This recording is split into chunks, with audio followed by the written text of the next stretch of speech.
Kebaikan adalah nilai paling universal yang diakui dan disepakati keberadaannya oleh semua manusia. Sedangkan kejahatan adalah musuh bersama yang paling ingin disingkirkan oleh semua makhluk di muka bumi.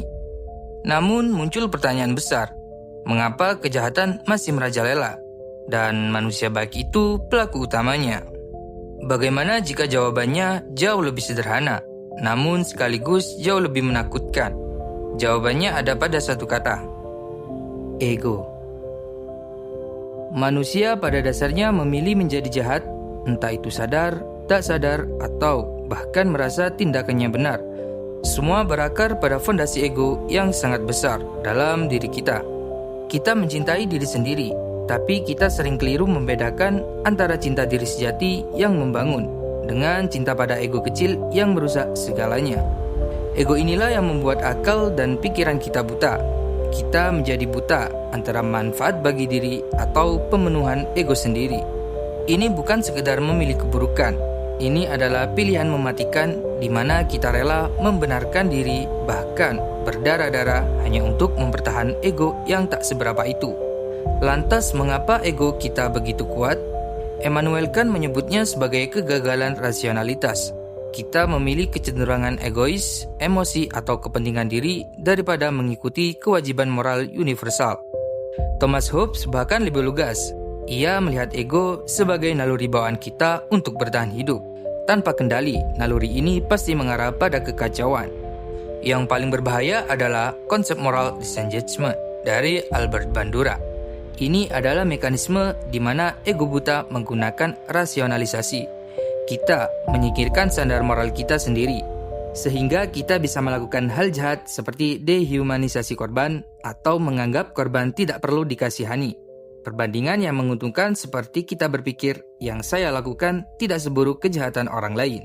Menyebarkan tanggung jawab ketika kita merasa semua orang juga melakukan kejahatan itu, dan semua itu kita lakukan tanpa merasa bersalah. Ini adalah proses di mana kita membenarkan kejahatan demi ego kita sendiri. Jadi manusia itu jahat bukan berarti kita terlahir dengan tanduk, tetapi kita terlahir dengan potensi ego yang sangat besar. Dan kita berulang kali membuat pilihan, sadar atau tidak, untuk membiarkan ego buta itu memegang kendali.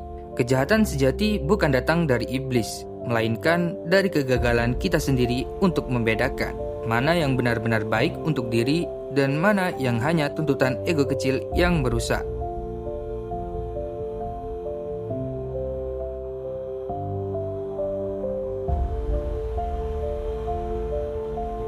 Kita hidup dalam dunia yang diatur oleh hukum.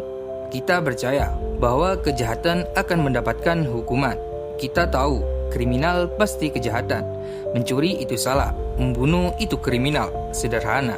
Tapi bagaimana jika saya katakan ada jenis kejahatan yang sering kita hadapi, bahkan setiap hari, yang terasa jauh lebih menyakitkan daripada pencurian. Kejahatan yang tidak akan pernah membawa pelakunya ke dalam penjara, namun kita yang terpenjara dalam penderitaan itu. Inilah tentang kejahatan yang bukan kriminal, dan mengapa rasanya seperti kita secara sukarela meneguk racun yang sangat menyakitkan, tanpa ada pilihan lain. Ini poin yang paling menyakitkan.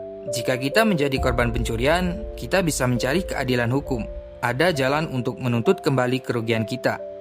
Namun saat kita menjadi korban kejahatan moral ego manusia, kita sering merasa tak berdaya. Kita terpaksa terus bekerja di lingkungan yang merusak mental karena tuntutan ekonomi. Kita harus tetap diam dalam hubungan yang toksik karena keadaan tak memihak kita. Kita tahu bahwa kita benar, tapi harus mengalah dan terus disalahkan. Kita tahu racun itu merusak, tapi kita merasa tidak ada pilihan lain selain meneguknya. Kejahatan ini merampas kemanusiaan kita, harapan kita, dan rasa aman kita dalam keseharian kita. Sungguh menyakitkan.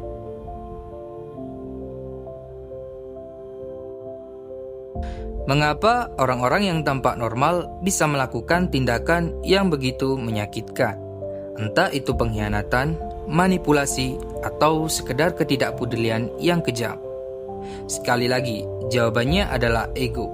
Kita semua punya ego. Itu adalah rasa diri kita. Tapi ketika kita terus-menerus mempercantik dan mewangikan ego itu, memberinya semua yang ia inginkan, ego itu tumbuh menjadi iblis yang mengerikan. Orang-orang ini telah menelantarkan sifat kemanusiaannya. Mereka hanya peduli pada satu hal, kepentingan dan kenyamanan diri sendiri. Empati dianggap sebagai kelemahan, belas kasih dianggap tidak efisien.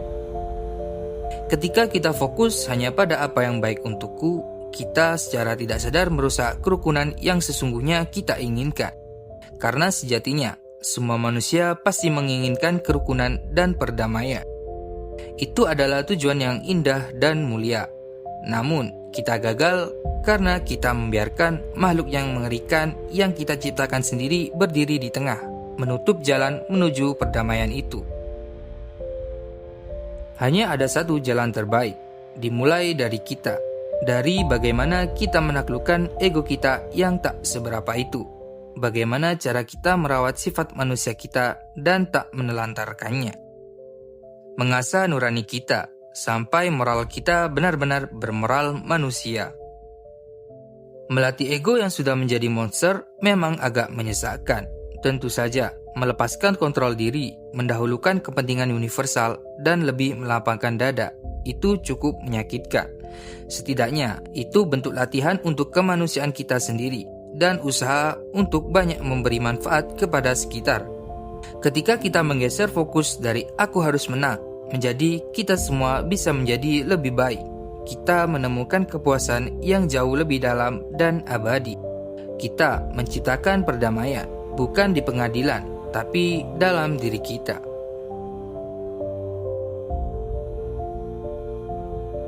Namun, ada sebuah kebenaran pahit yang terus menghantui kita. Kemurahan hati itu seringkali berbuah mengerikan. Mengapa? Karena cara kerja di dunia ini sangat kejam. Ini adalah kontradiksi yang meremukkan. Niat baik kita justru membuat kita rentan. Ego kita yang tadinya kita anggap sumber masalah, kini terasa seperti satu-satunya perisai. Ini adalah dilema moral terbesar. Haruskah kita tetap bermurah hati atau menyerah pada kekejaman dunia demi bertahan hidup? Mari kita telaah lebih dalam. Awalnya kita membahas bahwa manusia memiliki fondasi ego yang sangat besar. Tapi dalam realitas dunia, jika kamu tidak egois, kamu akan diinjak. Jika kamu bermurah hati, kamu akan dieksploitasi. Jadi, kejahatan bukan hanya pilihan egois, tapi juga reaksi defensif terhadap lingkungan yang memang brutal. Niat baik yang tanpa batas seringkali malah menjadi undangan bagi para manipulator. Terkadang manusia yang benar-benar baik akan menjadi jahat karena realita yang benar-benar terjadi. Seperti yang sering kita dengar, orang jahat adalah orang baik yang tersakiti. Lalu bagaimana kita? Haruskah kita tetap bermurah hati dan menanggung sakitnya menjadi manusia, atau menjadi egois demi kebaikan untuk bertahan hidup? Di sini kita berhenti sejenak. Kita sudah cukup dalam menyelami kompleksitas nilai-nilai kontradiktif ini.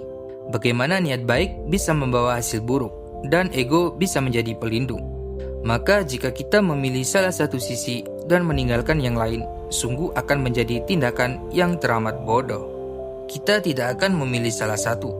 Jalan yang ditempuh oleh orang yang berpikir bijak adalah kecerdasan moral. Kita mengambil pelajaran dari dua nilai yang saling bertentangan ini. Kita mengambil keduanya, memahami bagaimana ego bekerja dan bagaimana kemurahan hati bisa merugikan. Kita harus berupaya belajar menjadi bijak dalam mengambil keputusan. Tujuannya bukan untuk menjadi orang baik yang naif atau orang jahat yang sinis. Tujuannya adalah menjadi manusia. Kemanfaatan untuk diri kita sendiri dengan menjaga batas dan integritas kita. Kemanfaatan untuk lingkungan sekitar dengan memberikan banyak kebaikan. Dan poin terpenting dari nilai ini adalah hasil kebijaksanaan kita untuk menjadi manusia yang lebih baik. Terlebih, menjadikan kebajikan itu estafet ajaran yang luhur untuk kita, sekitar, dan generasi selanjutnya. Kita belajar bahwa kebaikan bukanlah kepolosan, melainkan strategi paling tangguh untuk bertahan di dunia yang kejam.